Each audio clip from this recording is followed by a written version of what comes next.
इससे previous video हमने ये देखा था कि कैसे हम कलेक्शन टाइप के वेरिएबल को अपनी डीबी में स्टोर करा सकते हैं। उसके लिए यहाँ पर हमने ये लिस्ट ऑफ स्ट्रिंग को यूज किया था और इसकी जो भी करस्पॉन्डिंग वैल्यू थी वो सेव करते हैं डीबी में। हम जानते हैं कि जब भी कोई कलेक्शन टाइप की वेरिएबल को यूज करते हैं तो उसके लिए एक सेपरेट चाइल्ड टेबल क्रिएट होता है और उसकी अपनी खुद की हम कैसे कॉलम की नेम दे सकते हैं, उसकी खुद की टेबल नेम कैसे दे सकते हैं। ओके एंड और जो ये कलर्स है उसकी अगर करस्पॉन्डिंग हमको डाटा का कॉलम देना हो तो कैसे दे सकते हैं इसके लिए।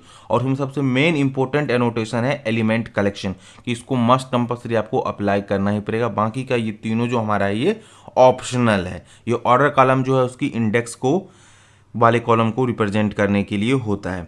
तो ये हमारा लिस्ट हो गया। अब लिस्ट हम जानते हैं कि हमने ऑलरेडी जाना कि ये होती है इंडेक्स बेस होती है, मैप भी होती है वो इंडेक्स बेस मतलब जो चाइल्ड टेबल क्रिएट करती है, लेकिन जो सेट होती है non index base child table को क्रिएट करते हैं। तो उन दोनों मैप और सेट के बारे में भी प्रॉपर डिटेल्स इस वीडियो में जानने की कोशिश करेंगे। तो सबसे पहले यहाँ पर हम एक दूसरा वेरिएबल क्रिएट करेंगे जो कि हमारा होगा मैप का। तो सिंपली यहाँ पर लिखेंगे प्राइवेट ओके एंड यहाँ से मैप दे देंगे और उसकी जो हम की रखेंगे वो भी एक स्ट्रिंग टाइप रखेंगे और जो वैल्यू हमारा रहेगा वो भी हमारा एज ए स्ट्रिंग टाइप ही रहेगा और यहाँ पर सिंपली इसको मैप दे देते हैं। ओके तो इस तरीके से हो गया।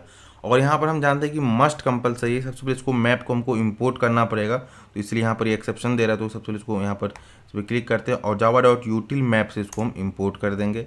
और यहाँ पर सबसे पहले हम एलिमेंट कलेक्शन का जो नोटेशन है इसको यूज करेंगे, जिससे क्या हमारा हैवन समझेगा ये कलेक्शन टाइप का वेरिएबल है और उसके करस्पॉन्डिंग जो चाइल्ड टेबल है उसको उसे क्रिएट करना है अगर हम इन्फॉर्मेशन नहीं प्रोवाइड कर रहे हैं तो बाय डिफॉल्ट कैसे क्रिएट करता है हमने ऑलरेडी बता रखा है कि जो हमारा प्रोडक्ट नेम है इट मीन जो हमारा एंटिटी क्लास है प्लस जो वेरिएबल है इसके दोनों की कॉम्बिनेशन से हमारा टेबल क्रिएट होगा बाय डिफॉल्ट और उसी करस्पॉन्डिंग उसका चाइल्ड टेबल का जो फॉरेन की होगा वो एंड जो इस पर्टिकुलर का डाटा का मैप का जो वैल्यू होगा उसका भी कॉलम क्रिएट हो जाता है। ये हमने ऑलरेडी प्रॉपर लास्ट वीडियो में प्रॉपर जान लिया था।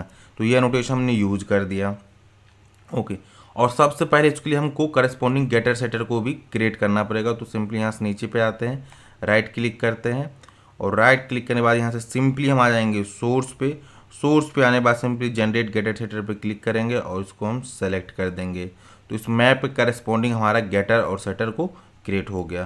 कंट्रोल ऐसे सेव करते हैं और सिंपली अपने ये मैन ऐप में आते हैं और यहाँ से हम अब सबसे पहले एक मैप को यहाँ से हम क्रिएट करेंगे। उस मैप में हम क्या काम करेंगे, पूरी वैल्यू को हम सिंपली ऐड कराएंगे और उस वैल्यू को अपने को डीबी में सेव करना है। तो जैसे वो सेव होगा तो इस समय क्या होगा, हमारा दो चाइल्ड टेबल क्रिएट होगा।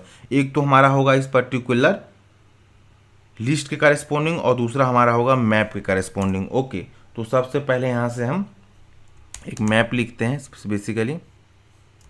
ओके और यहाँ से इसके में भी हम स्ट्रिंग पास कर देंगे एज ए स्ट्रिंग एंड यहाँ पर सिंपली लिखेंगे map equal to new hash map. फिलहाल मैं भी ले लेता हूँ। ओके देखिए यहाँ से यूज कर रहे हैं हैश मैप, ये भी के लिए मैं फिलहाल हैश मैप ले लिया। ओके और यहाँ से ये की वैल्यू पास करने की भी नीड नहीं है, ऑटोमेटिक समझ जाता है। और इस मैप को अपने को इंपोर्ट करना पड़ेगा तो सिंपली यहाँ से आते java.util से इंपोर्ट कर दिए। अब इस मैप में क्या है, अपने को वैल्यू को ऐड करना पड़ेगा। तो यहाँ पर सिंपली लिखेंगे मैप डॉट पुट मेथड का यूज करेंगे और जो हमारा की रहेगा उसको हम एज अभी के लिए m1 रखते हैं। ओके एंड जो वैल्यू रहेगा सिंपली abc कर दे रहे हैं और इसी तरीके से हम 3 वैल्यू ऐड करते हैं m2 एंड m3 और इसको देते हैं xyz कर देते हैं, सिंपली fgs कर दे रहे हैं।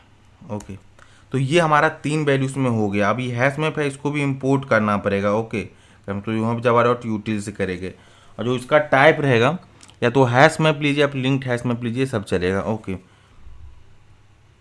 तो ये यहाँ से क्या हमको सजेस्ट कर रहा है ये देखते हैं, इंसर्ट इनफियर टाइप। ओके ये मांग रहा था यहाँ पर टाइप दीजिए। ओके तो हमने दे दिया, नो इशू। अब इस जो हमने मैप के अंदर डाटा इसको अब क्या करना है, इस पर्टिकुलर प्रोडक्ट में हमको सेव कराना है। तो हम क्या करेंगे, यहाँ पर सिंपली लिखेंगे p.set मैप लिखेंगे, ये हमारा वेरिएबल नेम होगा और ये वाला जो मैप है इसको हम यहाँ पर सिंपली पास कर दिए। ओके ये वाला मैप हमने पास कर दी।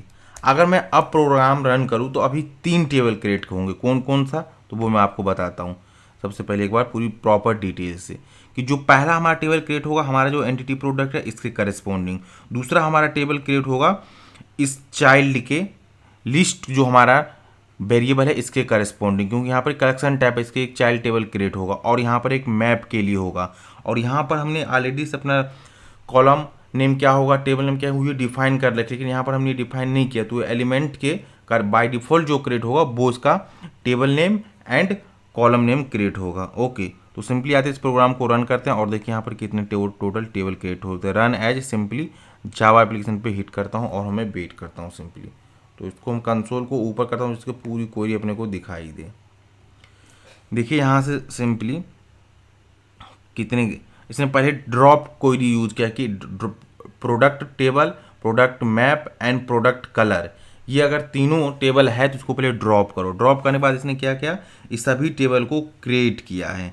ओके, और क्रिएट करने के बाद देखिए यहाँ प्रोडक्ट टेबल, प्रोडक्ट कलर में और प्रोडक्ट मैप तीनों टेबल में इस वैल्यू को इंसर्ट कराया है। तो जैसे यहाँ से अपने आते हैं एसक्यूएल योग में और उसको यहाँ से रिफ्रेश करता हूँ तो यहाँ से देखिए ये प्रोडक्ट हमारा टेबल आ गया। तो इसको ओपन करने के लिए यहाँ पर राइट क्लिक करेंगे, ओपन टेबल पे आएंगे तो यहाँ देखिए प्रोडक्ट टेबल में एक रिकॉर्ड हुआ 11 एंड पेन हमारा है। और जो यहाँ से हमारा प्रोडक्ट कलर है इसके अंदर देखिए इसकी लिए फॉरेन क्या है 11 है एंड डाटा जो भी हमने दिया था GR BL CL वो आ गया और यहाँ से पोजीशन उसकी आ गया।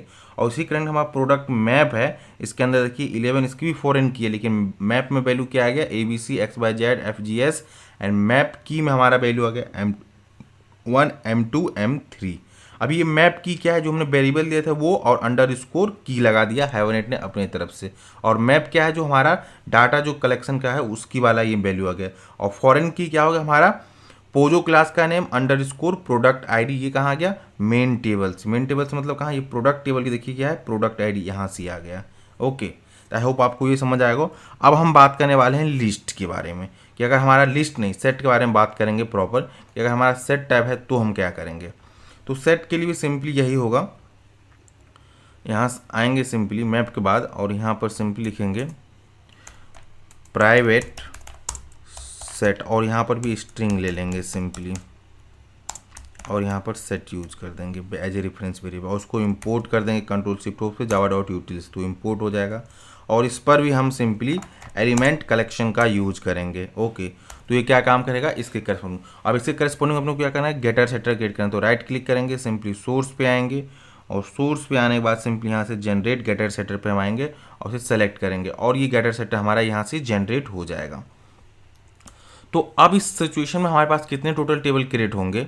ओके, तो देखिए पहला हमारा टेबल कुछ से क्रिएट होगा, इस पर्टिकुलर मेन एंटिटी के लिए क्रिएट होगा, देन हमारा लिस्ट के लिए क्रिएट होगा, देन मैप के लिए क्रिएट होगा एक टेबल और एक सेट के लिए। टोटल 4 टेबल हैवनेट क्रिएट करेगा। और इन सब में जो इसकी फॉरेन की होगी वो किसकी, इस प्रोडक्ट की जो प्राइमरी की है इस सभी को यहाँ पर एज ए फॉरेन की इसके पास चली जाएगी। ओके, ये हो गया।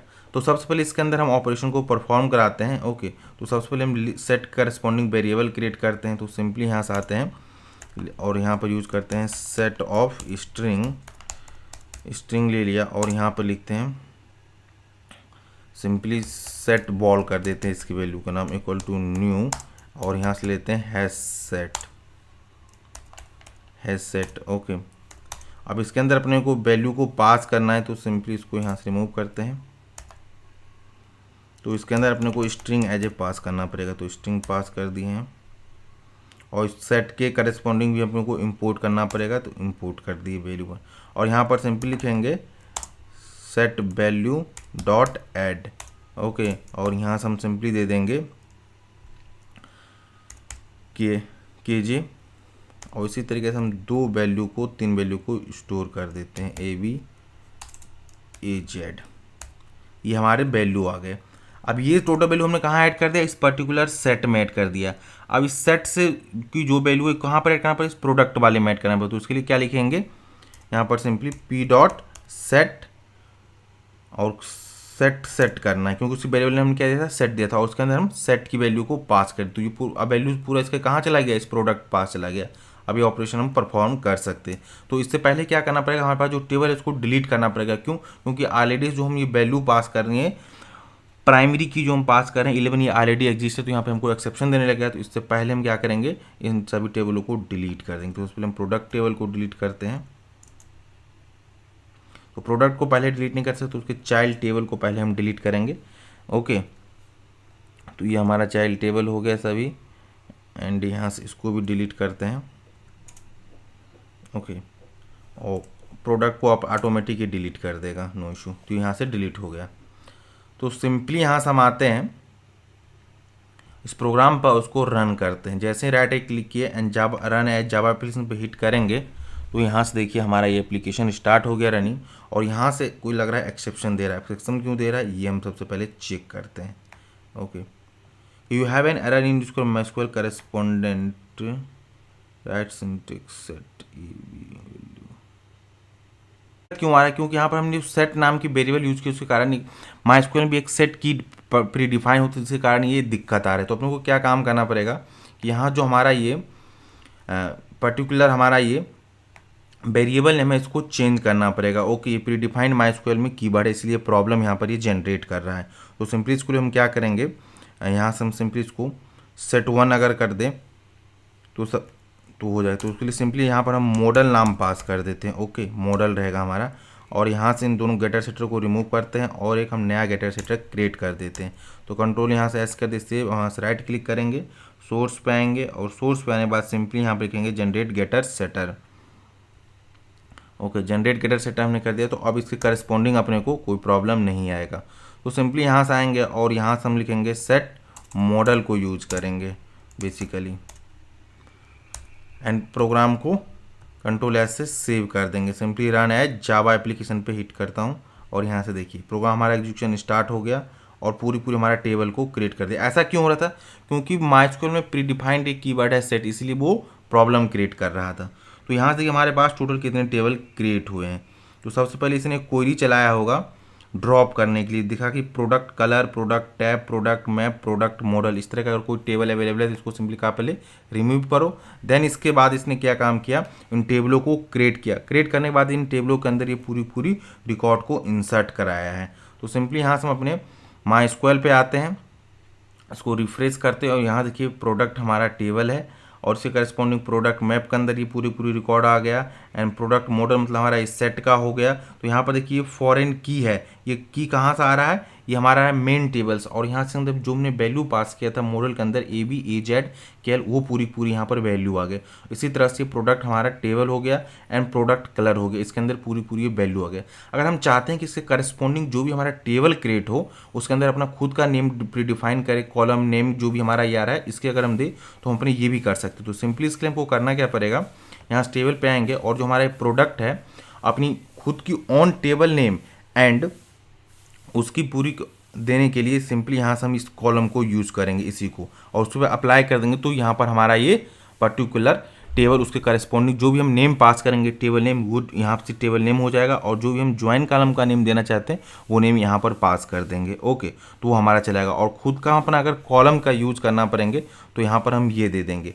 लेकिन यहाँ पर एक ट्विस्ट है कि हम जानते हैं कि मैप में बेसिकली जो भी हम मैप यूज़ करते हैं वहाँ पर हम ऑर्डर कॉलम को देने के लिए ये वाली मैप के लिए यूज़ नहीं करेंगे। तो मैप के लिए हम फिर क्या यूज़ करेंगे,